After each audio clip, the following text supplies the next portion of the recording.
どうもタッタです。渋谷の道玄坂にある、サニーという美容室の代表をしてます上野貴弘です。みんなにはタッタって呼ばれてます。初めましての人も初めましてじゃない人も今日は僕が伝えれることは全部伝えますので、どうぞ最後まで見ていただけると嬉しいです。はい、今日は、バレエヤージュ連続企画第2弾バレエヤージュをしたその後の提案っていうテーマですけど、バレエヤージュはリタッチできるのかっていうのを今日はお見せしていけたらなと思います。皆さんね、バレエヤージュを続けるかどうかわかんないし、前頭ブリーチハイライトってこう切り替えることもあるかもしれないんですけど、結論から言うとハイライトに切り替えるならめちゃめちゃ簡単だし、デザインをゴロッと変えて前頭ブリーチにするんだったらそれなりにいろんな工程踏まなきゃいけないですけど、今日動画を見てくれてるってことはバレエヤージュに興味を持っていただいてると思うんで、今日はバレエヤージュのリタッチをやっていこうと思います。この間と一緒でブリーチワークとオンカラー編2本立てでいきます。でブリーチワークは、シュワルツコフさんのチャンネル、オンカラーは資生堂さんの方のチャンネルでやりますので、どうぞ皆さんどっちも見てください。あと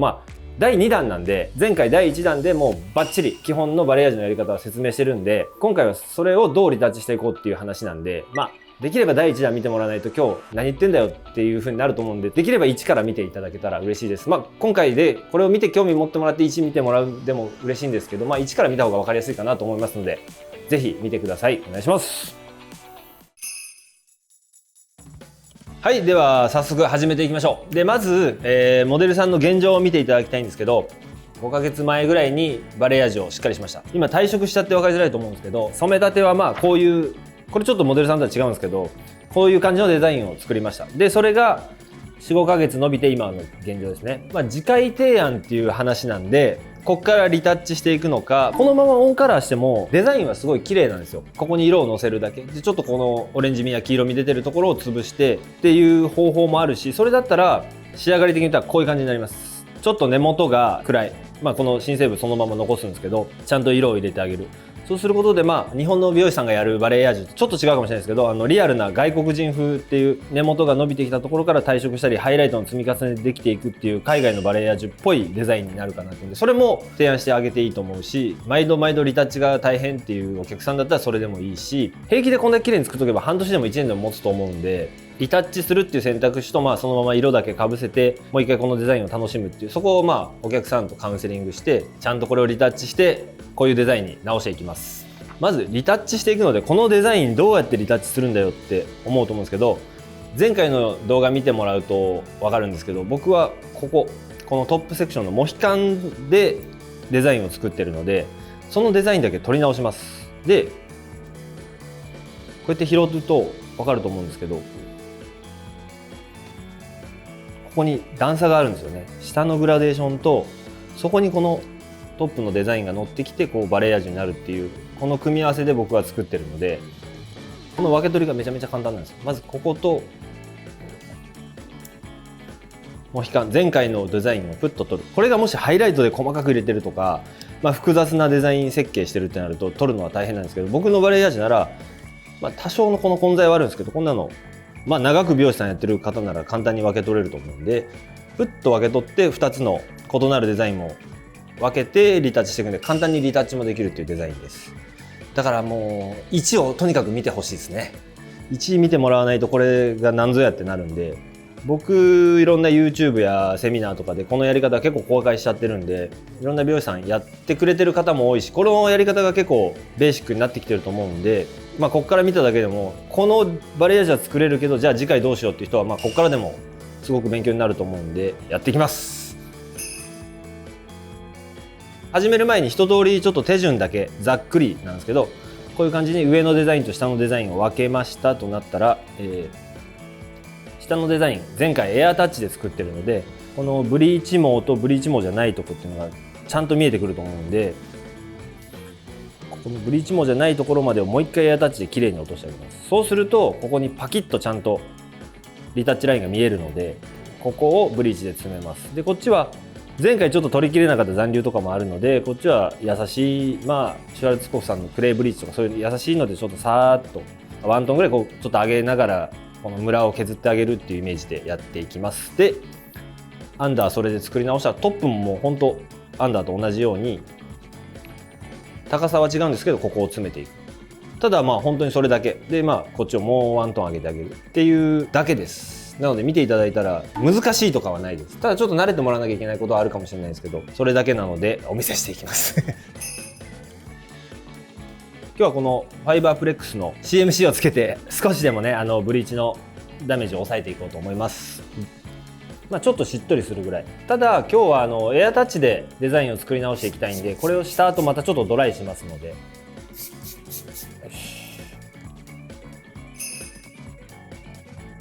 はい、じゃあ今日、使用する薬剤なんですけど、ここのまずバージンもしっかりガツンと抜かなきゃいけないところはファイバープレックスのパウダーブリーチ、こちらもう 6% 全開でここは抜いていきます。でこっちですね、こっちは、さっきもちょっと軽く言ったんですけど、このクレイブリーチで本当に傷ませたくないんでジェルオキシ 3% でコトコトじっくりコトコト抜いていきます。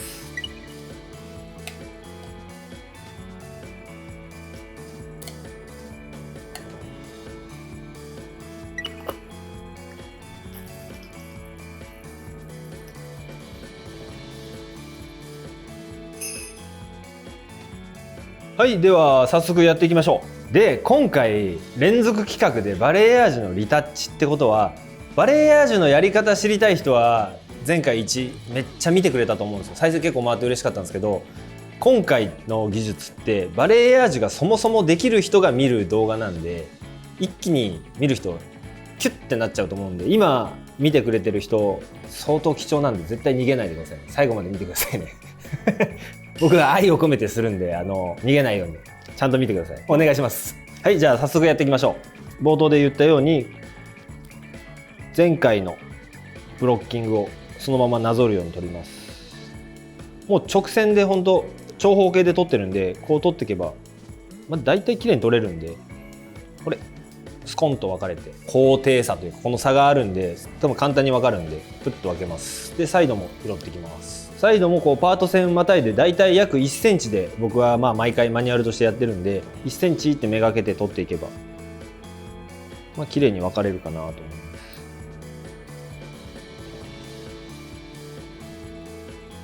こっちに明るい毛が落ちてる分には全然いいんですけど、こっちに暗い毛が混ざってると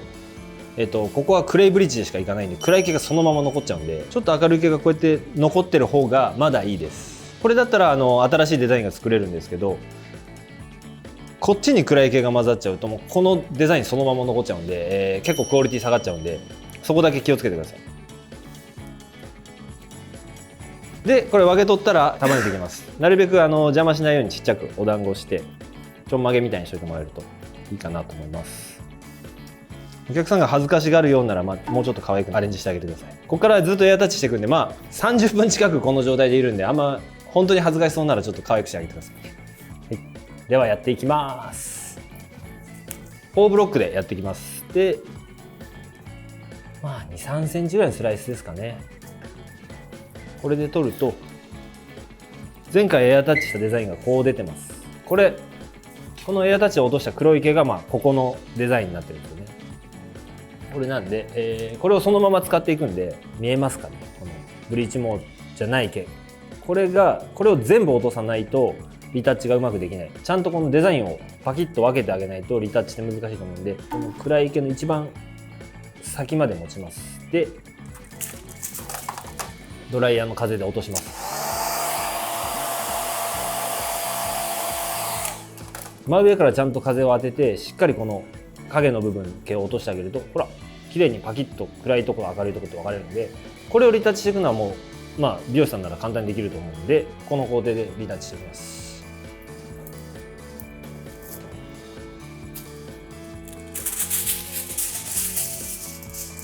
これほんとパキッと見えてるんでめちゃ簡単です。ハイライトのリタッチやなんやってなるとかなり難しいと思うんですけど、こんだけ分かれてればただのブリーチリタッチをアルミホイルでやるのと変わらないので、僕デザイン的にはここ3センチから4センチ暗い部分残すので、そのぐらいまでをリタッチしていきます。でここパウダーブリーチもう全開の強いやつでしっかりここに追いつかせるように溜めて塗っていきます。で毛先はさらっと残留とちょっとムラ取り、これクレイブリーチでジェルオキシなんでね、すごい塗りやすい。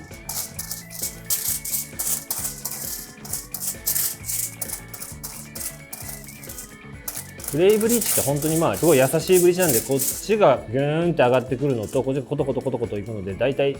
ぴったり今のところこれで合ってますね。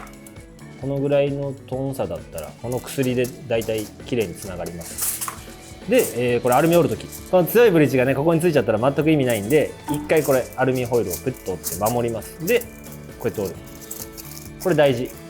意外となんかこ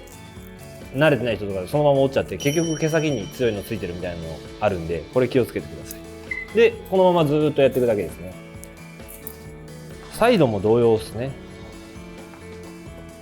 サイドもここね、ここまで暗いのがあるので、ここを持ってドライヤーで落とします。これ相当気持ちよかったですよ。今すごい綺麗に落ちたこの感じでリタッチしていきます。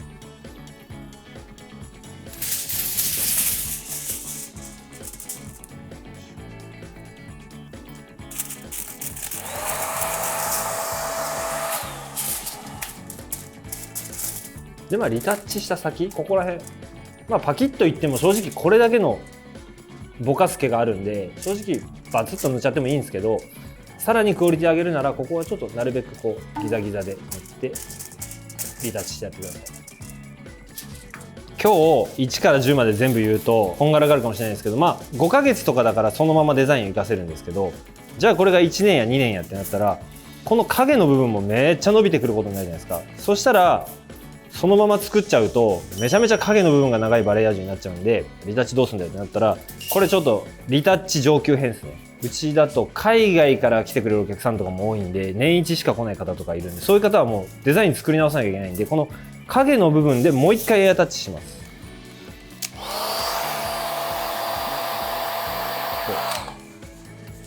そしたらこれ新しい影ができて、こっちの部分は新しく明るい毛に増えるんで、バレエヤージュはもう一生続けていけます。みんなでもこれ分かんないんで、途中でどうやってリタッチしたらいいんだろうとか、どっかでどうしても混在の部分、ブリーチしてある部分にもう一回ブリーチ塗らなきゃいけないとかってあると思うんですけど、こうやってちゃんと綺麗に分けれるんで、これ見た人は目から鱗になってくれたら嬉しいなと思ってます。で今日はデザインそのまま使えるんで、これまた混ぜちゃいますけど、で顔周りの短い毛、エアタッチした際にパラパラっと落ちてた、昨今だとレイヤースタイルも流行ってるんで、顔周りの毛ってやっぱこうやって落ちるんですよね。そういうとこは要はバレエヤージュってこうバーってハイライトが入って毛先グラデーションっていうようなスタイルをお客さん求めてるんで、届かない部分っていうのはそのままこれの延長線上でハイライト拾ってあげるといいと思います。で同じくリタッチしていくっていう感じでいきます。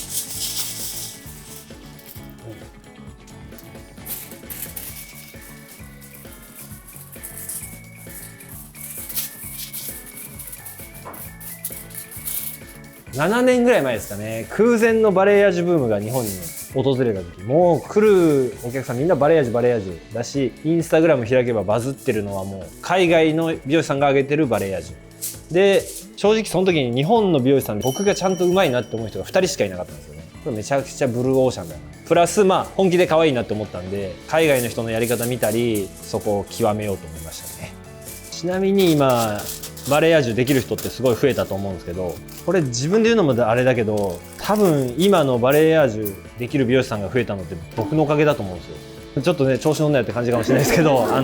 バレエヤージュのやり方、ましてやこの簡単なやり方っていうのをフル全出しで、しかも無料で YouTube で上げたって多分ないし、上手い美容師さんも大事なとこ隠すんですよね。でもそれじゃあバズらんと思って、僕はもう全出しでいっちゃったんで、それで結構できる美容師さん増えたなって思いますし、昔の僕のやり方とか全部全出ししてたんですけど、そのやり方でやられて失敗されてしまったお客さんとかも結構見てるんで、あ、これ俺のやり方じゃん、僕の YouTube 見てくれたんだろうなって。はい、何の話でしたかね。はい、行きましょうYouTube のきっかけはコロナの時ですね。営業停止期間、なんかしないとっていう焦りからので、ちょうどね僕もその時いろんなことが相まって、ちょっとバレエヤージュでちょっとバズってたんで、美容師さんからすんごい DM が来てたんですよ。これどうやるんですかどうやるんですかみたいな DM でちょこちょこ返してたけど、その伝わらんので、バレエヤージュをできる美容師さんがいないっていう現状だったので、なんかバレエヤージュしてもらったんですけどこんな感じになっちゃいましたって悲惨な状態でお客さんが来てくれることが多かったんで、その時結構僕駆け込み寺みたいになってたんですけど、これはまずいなと思って、もうちょっと美容師さんちゃんとバレエ味理解して、こんだけ流行ってるんだからできるないと悲しむお客さん多いなと思って YouTube で、僕のやり方でちょっとでも救われるお客さんがいればなっていうような気持ちで始めましたね。トップのデザインのとこまで来ました。アンダーはこれで終わりなんですけど、この止めてあるデザイン、これがしっかり映えるように、ここに黒がないと筋感っていうのが目立たないんで、トップの下になってくる部分っていうのは少しデザイン際立たせるために黒を多めに残します。だからリタッチ幅も今まで3センチ4センチでやったの、ここら辺ぐらいでとどめておきます。言うてそんな変えなくてもいいんですけど、5、6センチに伸ばすみたいなイメージですかね。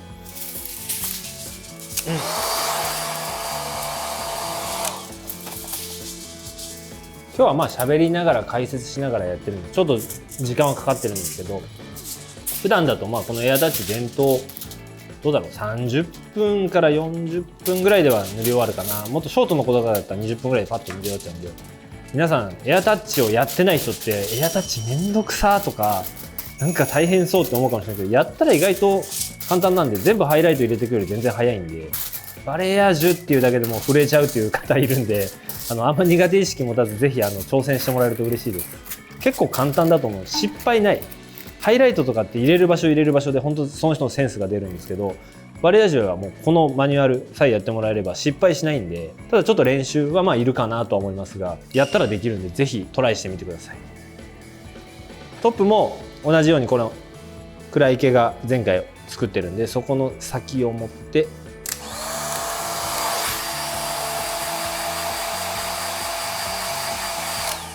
シュルシュルシュルっと落とします。そうするとちゃんとこうやってパキッと暗いとこ明るいとこって分かれるんで、そこをリタッチしていきます。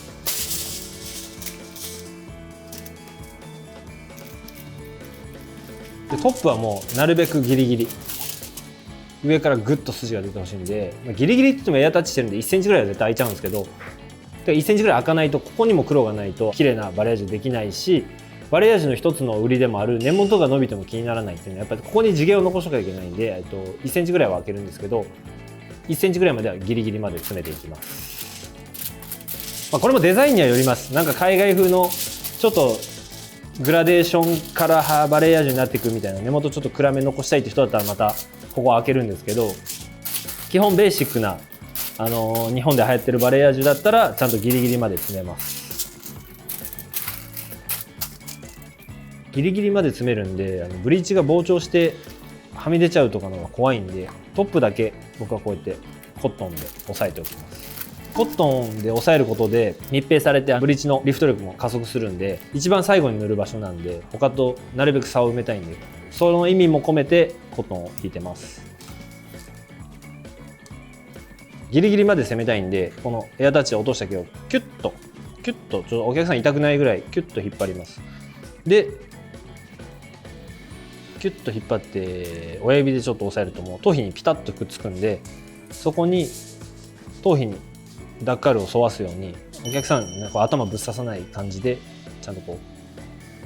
う痛くないか表情に見て、ピッと止めてあげれば本当ギリギリまで詰めれるんで、この感じでやっていきます。本当にずっとこれの繰り返しなんで簡単です。覚えるとかそういうのもないんで、分け取ってひたすらエアタッチをしていくっていう感じなんで、エアタッチさえ覚えていただければ簡単にこのデザインを作れますので、ぜひやってみてね。これ最終パネルなんですけど、ここって結構一番大事なんですよ。顔周りのデザインになったり、バレエアージュ描き上げた時のこの本当に際立ってくるデザインになる毛たちなので、ここ本当にギリギリまで詰めます。だからもしこの体勢でやりにくいんだったら、お客さんにちょっと上向いてもらえますかって言って自分のやりやすい状態を作ってください。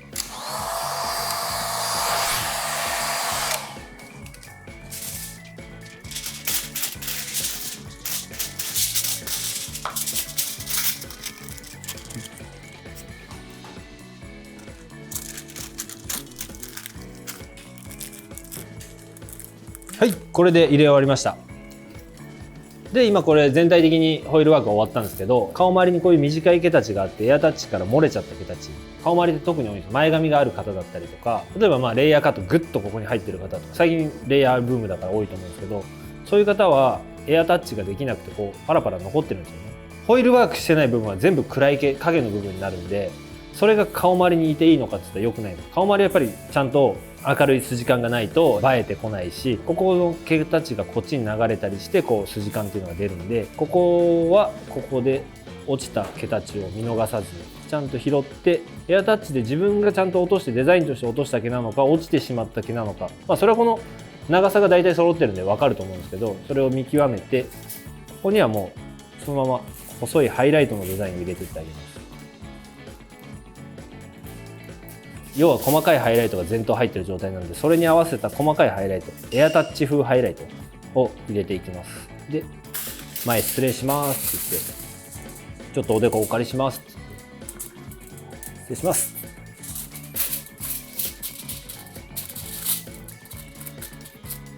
ここもリタッチですね。で、このハイライトもなるべく根元ギリギリまで。本当に顔周りのこの一線は根元ギリギリまで入ってくれると、フェイスフレーミングまでいかないけど、ここにキュッキュッてデザインが出てくれたら最高に可愛いので、それを込めて作っていきます。はい、ホイールワークはこれで終了になります。ではこのエアタッチで落とした部分、前回5トーンぐらいで暗くして影にしたんですけど、5トーンぐらいが多分ねバランスいいと思うんですよ。ハイトーンが乗ってきて、ある程度暗さもないと映えてくれないんで、かといって4とか3とかまでいくと次回抜けないとか残っちゃうと思うんで、5ぐらいで、これが4ヶ月もしたら退職してこのぐらいの色になってるんで、5トーンまでちょっと落とそうと思います。で、今回はアルティストの TG の5、これねいいグレー感も出してくれるし、青み強くもないんで、青みが強いのをこの間に使っちゃうと結構シャンプーの時にこの綺麗に抜けた部分に青入っちゃうとかってあるんですけど、いろいろ使ってみて TG の5トープグレージですね、これが結構良かったんで、これの5トーンでこういうのからトーンダウンしていきます。 TG の5 3% で作っていきます。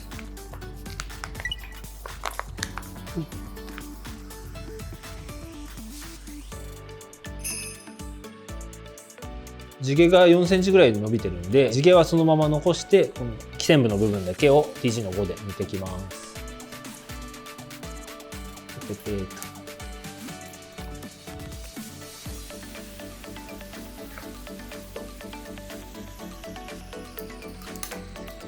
で、塗り終わったらアルミホイルを下ろして、でこれ間も塗ってるんで、アルミホイルがあんま顔にひっつかないようにこうギュッと外向けて折っといてあげるといいと思います。で、前髪もハイライトで拾ったんで、もしかしたら基線毛が落ちてるかもしれないんで、綺麗なテールでね、綺麗なテールでフッと拾ってあげると、ちょっとあるんで、ここも塗って上に上げといてあげてください。で、顔周りに寄らないようにで塗り終わりです。じゃあちょっとブリーチの上がりがどんなもんかちょっとチェックしていきますね。一番最初に塗ったところ、ここはもうブリーチ塗り始めからだいたいゆっくり塗ってると1時間近く経っちゃうこともあるんで、ここを見れば、ブリーチの選定が合ってたかどうかっていうのが大体分かります。で、確認、まず一番最初のとこ確認します。これエアタッチと落ちた毛がちょっと混ざらないようにちょっと気をつけながら塗ります。パウダーブリーチで抜いた部分しっかり抜けてますね。で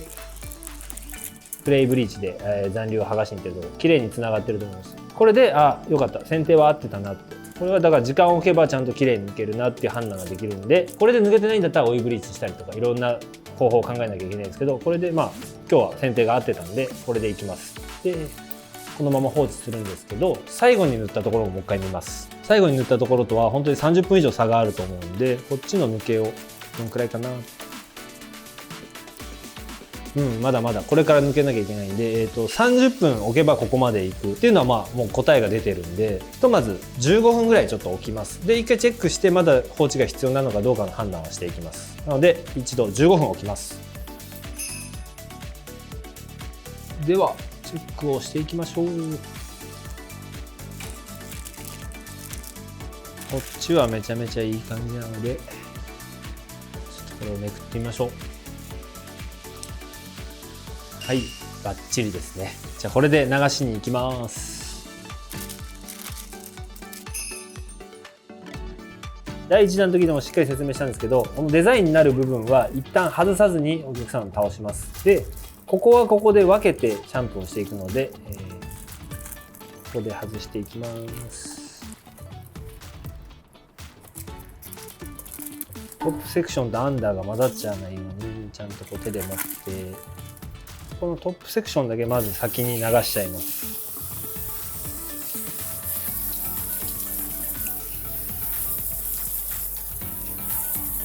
でトップをある程度流しましたら、何でもいいんですけど、くくっときたいわけですよね。こういうちょっとうちだとアルミを長細く折ったやつでくくります。クリクリクリっとで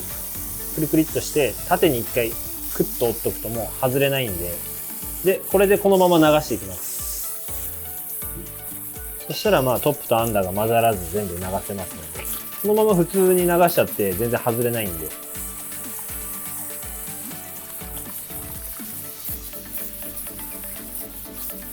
でしっかり流しましたら、ファイバープレックスのボンドシャンプーでシャンプーしていきます。でこれはどうしてもやっぱここくくってるんでがっちりいけないんですけど、アンダーの部分はアンダーの部分でシャンプーして、これも、しっかり流してあるんでトップの部分もちょっと触るぐらいでいいですかね。今回ブリーチにしても間塗ったこのオンカラーの色にしても根元の方まではまだ塗ってないんで、正直こうゴシゴシできなくたって毛先がしっかりシャンプーできればいいかなと思いますので、これで流します。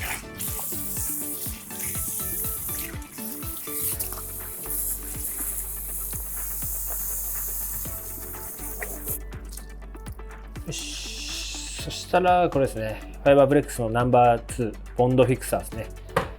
よいしょ、これをしっかりつけていきます。ファイバープレックスのこのブリーチはこの2番をつけてちゃんと効果があるんで、2番までがセットなのでしっかりつけてください。で軽くコーミングしてあげてなじませて流します。じゃあ流していきます。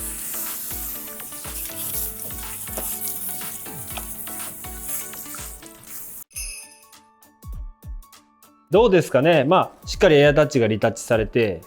乾かしたら絶対綺麗でしょっていう感じ。でもこれ濡れてるから黒も強くてあれなんですけど、ここにさらにこれがちゃんとデザインとして乗ってくるんで、黒がある上にこれがパキッとくるんでバレエ味が成立するんで、本来ならこのままくくって分け取ったままオンカラーしていくんですけど、一旦ブリーチワークでできたベースっていうのを見てほしいので、これを外してちょっと乾かして皆さんにお見せしようと思います。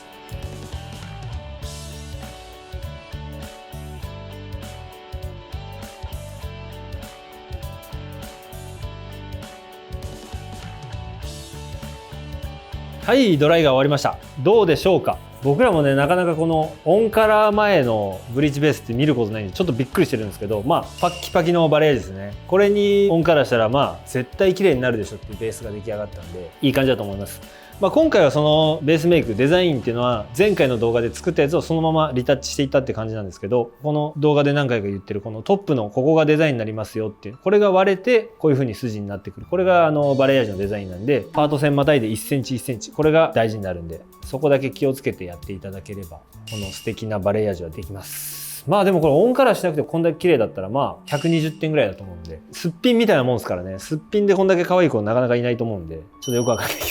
でここから資生堂さんの方のチャンネルでオンカラーしていくんで、新アルティストの新色でオンカラーしていくんで、ぜひ皆さん見てください。お願いします。